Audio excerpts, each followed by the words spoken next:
Chapter 21. Some Peculiar Adventures. Rick was enormously tall. He had to bend down so that his head wouldn't touch the roof. The little people in the medicine factory rushed about yelling and shouting. "Fetch a ladder, climb up to it and give him some go-away pills, quick, quick!" Somebody got a ladder and leaned it up against poor Rick. A pixie ran up it on light feet. He carried a box of pills. He shouted to Rick, "Open your mouth!" Rick opened his mouth, and the pixie meant to throw one pill inside, but in his excitement he threw the whole box. Rick swallowed it, and at once he began to grow small again. Down he went, down and down. He got to his own size and grinned with delight, but he didn't stop there. He went smaller and smaller and smaller, and at last he couldn't be seen. It was a terrible shock to everyone. "He's gone," said Beth in horror.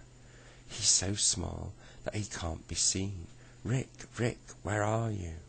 A tiny squeak answered her from under a big chair. Beth bent down and looked there. She couldn't see a thing. "Listen, Rick," she said. "I've got a pill bottle here. Come, run over to me, and I'll put yourself in it. Then we shall at least know where you are, even if we can't see you. And maybe we can get you right if only we've got you safely somewhere." A tiny squeaking sound came from inside the pill bottle after a minute, so Beth knew that Rick had done as he had been told, and got inside the bottle. But she couldn't see anyone there at all. She put on the lid, afraid that Rick might fall out. She stood up and stared around and wondered at the wondering little folk there. "What can we do for someone gone too small?" she asked. "Haven't you any medicines for that?" "It will have to be very specially made," said a pixie.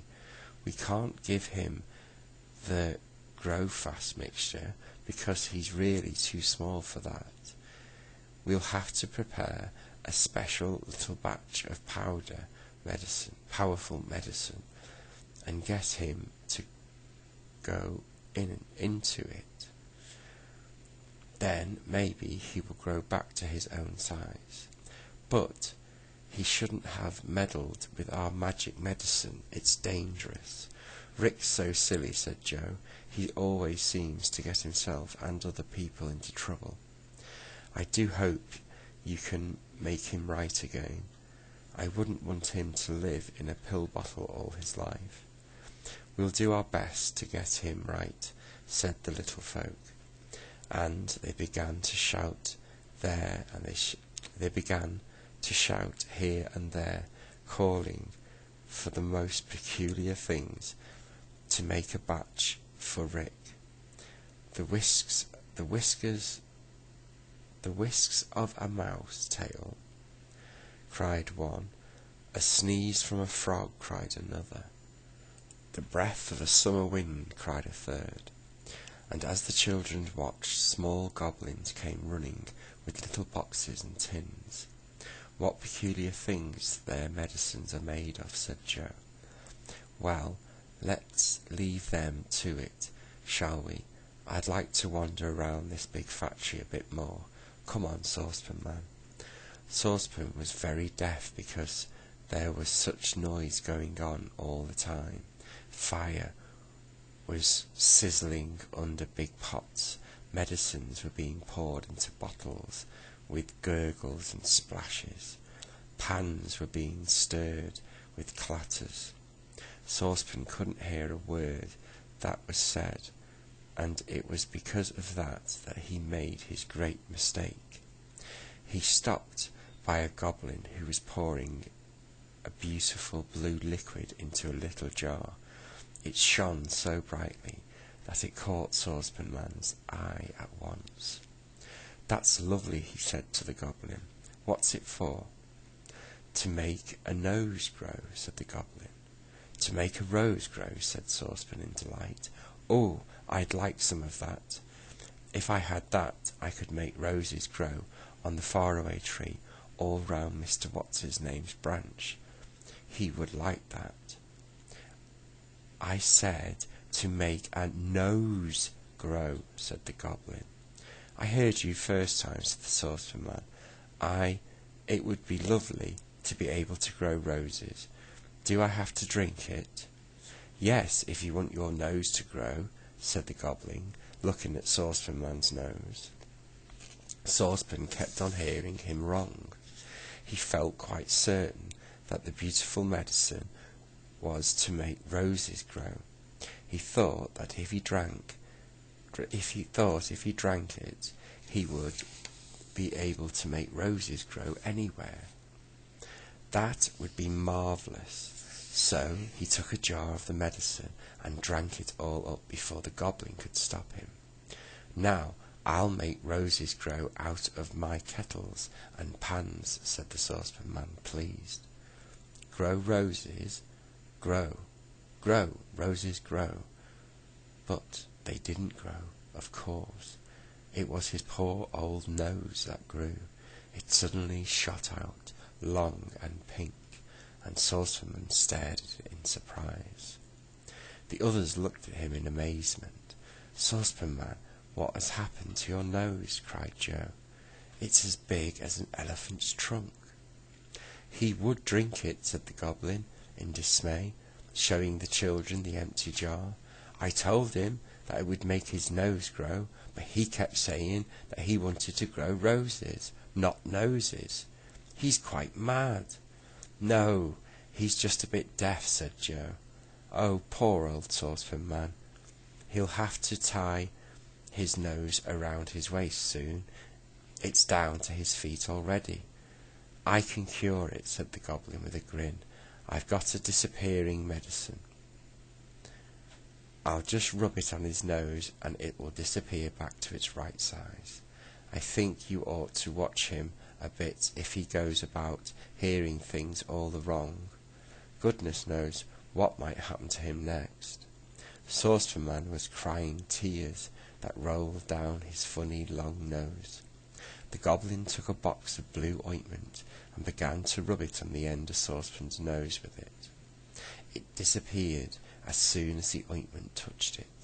The goblin worked hard, rubbing gradually all the way down the long nose until there was nothing left but Saucepan Man's own pointed nose.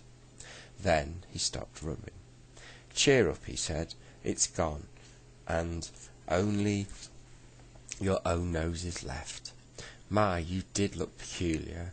I've never seen anyone drink a whole bottle of nose ointment before." A shout came from behind the watching children. "Where's the tiny boy in the pill bottle? We've got the bath ready for him now." Everyone rushed to where there was a tiny bath filled with steaming yellow water that smelt of cherries. Beth took the pill bottle from her pocket and opened it. A squeaking came from inside the bottle at once. Rick was still there, too small to be seen, but thank goodness his voice hadn't quite disappeared, or the others would never even known that he was there at all. "Get into the bath, Rick," said Beth. "You will soon be all right again then." There came the tiniest splash in the yellow water. It changed at once to pink.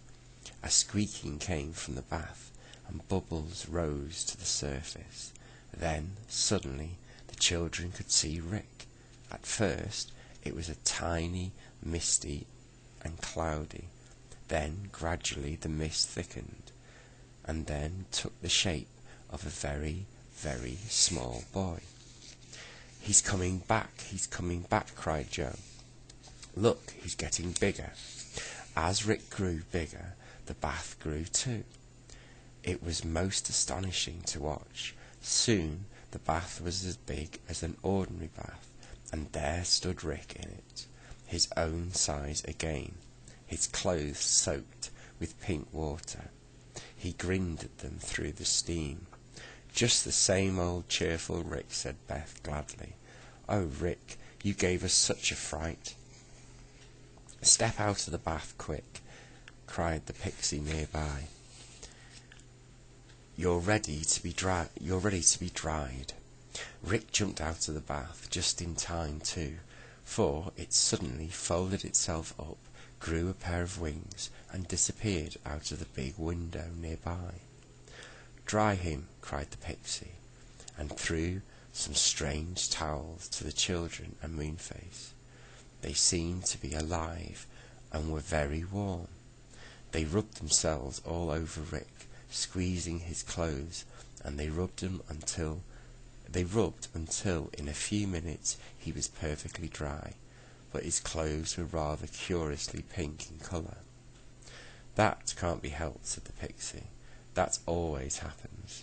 Well, I suppose I look a bit funny, but I don't mind," said Rick. "Goodness, that was a peculiar adventure." A bit too peculiar for me," said Joe. "Now, see you don't get into any more trouble, Rick, or I'll never bring you into any strange lands again. I never knew anyone like you for doing things you shouldn't. Now, look here, everyone. I vote we try to get some medicine for Mother, and then we'll go.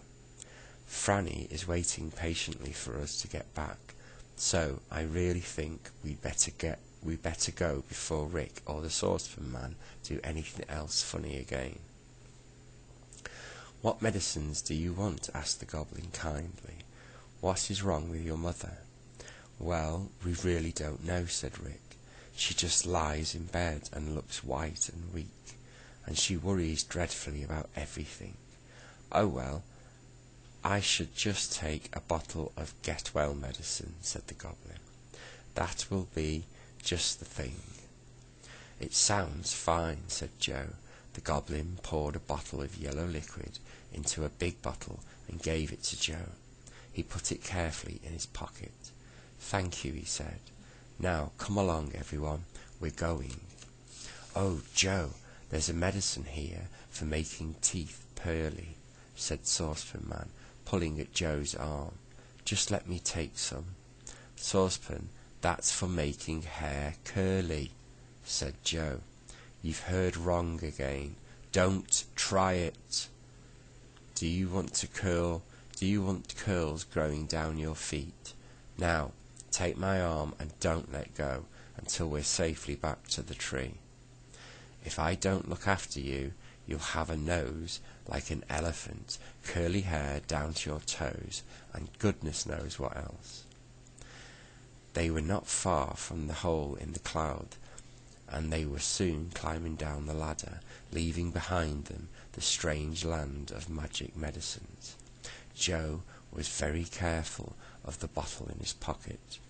"Now we'll go straight home," he said. "I'm simply longing to give dear Mother a dose of this magic medicine. It will be lovely to see her looking well again and rushing around the house as she always did."